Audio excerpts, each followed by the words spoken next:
मेरा नाम अर्जुन है और मैं पंजाब का रहने वाला हूं। आज मैं आपको अपने सबसे करीबी दोस्त रजत की कहानी सुनाने जा रहा हूं।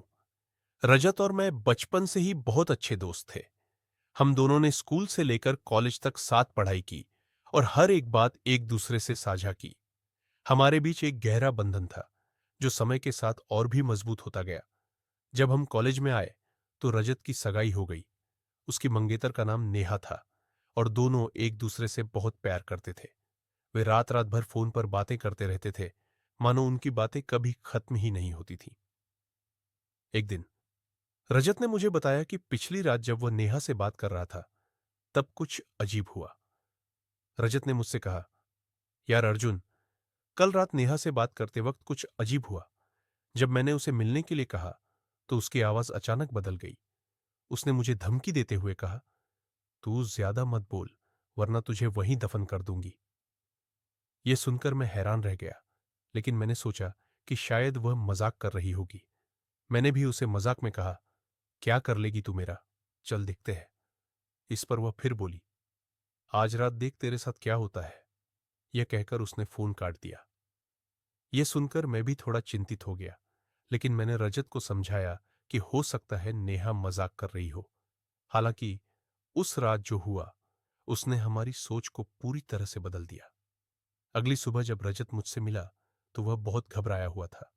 उसने मुझे बताया कि रात को 1-2 बजे के आसपास अचानक उसकी नींद खुल गई और उसने देखा कि उसके सामने एक काला लंबी दाढ़ी वाला आदमी बैठा था। वह आदमी बोला, ले, आ गया मैं, अब देख तेरे साथ क्या होता है। यह कहते हुए उसने रजत का गला पकड़ डीडीएच लिया, जिससे उसकी सांसें रुकने लगी।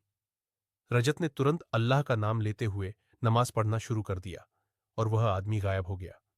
मैं उसकी बात सुनकर हैरान रह गया कि ऐसा कैसे हो सकता है, लेकिन रजत की आंखों में जो डर मैंने देखा वह झूठा नहीं था। अगले दिन रजत ने फिर से नेहा को फोन किया और उससे पूछा, कल रात तुम मुझे क्या अनाप शनाप बोल रही थी। नेहा ने चौंकते हुए कहा, मैंने तो कल रात फोन ही नहीं किया था।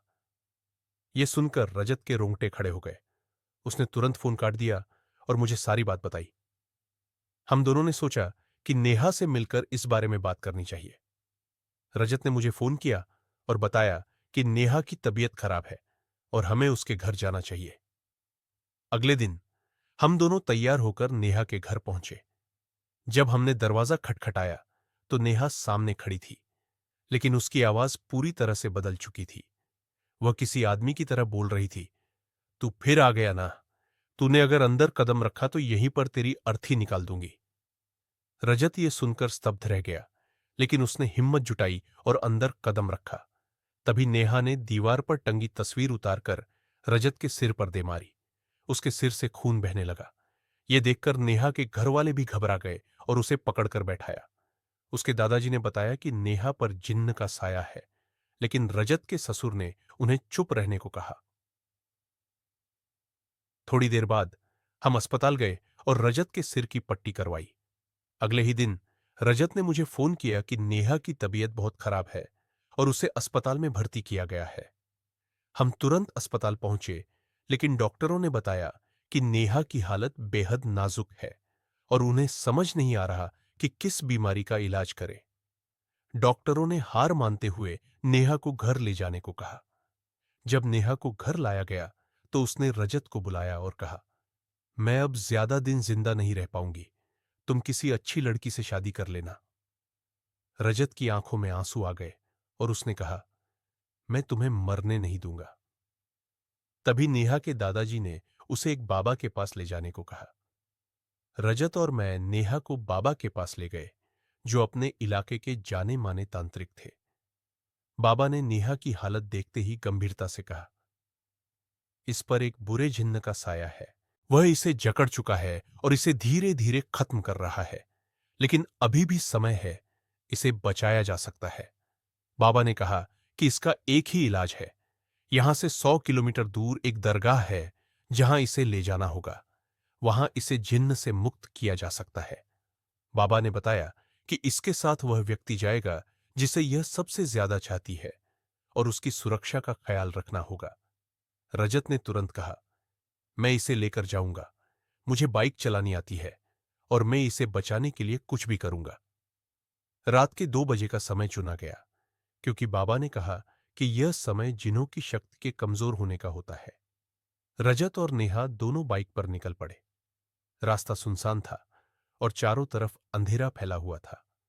रजत नेहा को लेकर तेजी से दरगाह की ओर बढ़ रहा था, लेकिन उसकी आंखों में डर साफ झलक रहा था। रास्ते में नेहा कभी कभी होश में आती और फिर बेहोश हो जाती। उसके चेहरे पर अजीब सी उदासी थी, मानो वह अपनी किस्मत को जानती हो। लेकिन रजत की आंखों में सिर्फ एक ही बात थी, उसे बचाना है, किसी भी हाल में। अभी वे दरगाह से कुछ ही दूर थे कि अचानक एक ट्रक सामने से आ गया। रजत ने बाइक को मोड़ने की कोशिश की, लेकिन बाइक स्लिप हो गई और दोनों सड़क पर गिर गए।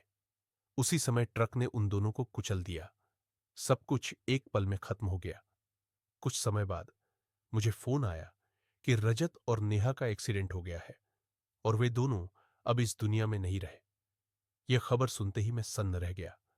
मेरी आंखों से आंसू बहने लगे और मैं खुद को संभाल नहीं पाया। मेरा सबसे करीबी दोस्त, जिसे मैं अपना भाई मानता था, अब इस दुनिया में नहीं रहा। रजत और नेहा की मौत के बाद मैं पूरी तरह से टूट चुका था। उनके परिवार वालों के लिए यह सदमा बर्दाश्त करना और भी मुश्किल था। लेकिन सबसे ज्यादा दर्दनाक था वह सच जो इस दुनिया के लोगों के लिए समझना मुश्किल है। नेहा के अंदर बुरी आत्मा का वास। लोगों ने इसे महज एक हादसा माना, लेकिन मैं जानता था कि इसके पीछे एक भयावह सच छिपा था। कुछ लोगों ने बाबा के पास जाकर इस मामले को जानने की कोशिश की, लेकिन बाबा ने इस घटना के बारे में कुछ भी कहने से इनकार कर दिया। रजत और नेहा की मौत ने मुझे एक गहरे डर से भर दिया था। आज भी मैं रात में अकेला बाहर निकलने से डरता हूं। उस रात के बाद से मेरे जीवन में सब कुछ बदल गया। मैंने अपने दोस्त को खो दिया और उसके साथ खो गई मेरे जीवन की वो खुशियां जो उसकी मौजूदगी से थी। कुछ महीनों बाद मैं एक बार फिर से उस दरगाह पर गया जहां रजत और नेहा जा रहे थे। मैं वहां जाकर प्रार्थना करने लगा और मेरी आंखों से आंसू बहने लगे। मैंने भगवान से प्रार्थना की कि वे रजत और नेहा की आत्मा को शांति दें। मुझे उस जगह पर अजीब सी शांति महसूस हुई, मानो रजत और नेहा की आत्मा अब कहीं ना कहीं सुरक्षित हो गई हो। लेकिन उस घटना ने मेरे जीवन में एक गहरी छाप छोड़ दी थी, जिसे मैं कभी नहीं भूल सकता।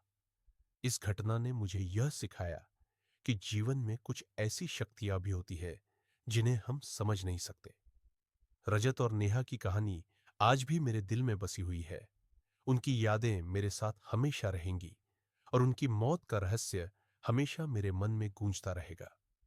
आज मैं इस कहानी को आपसे साझा कर रहा हूं ताकि आप भी जान सके कि इस दुनिया में कई अनजानी शक्तियां होती है जिनसे हमारा सामना हो सकता है।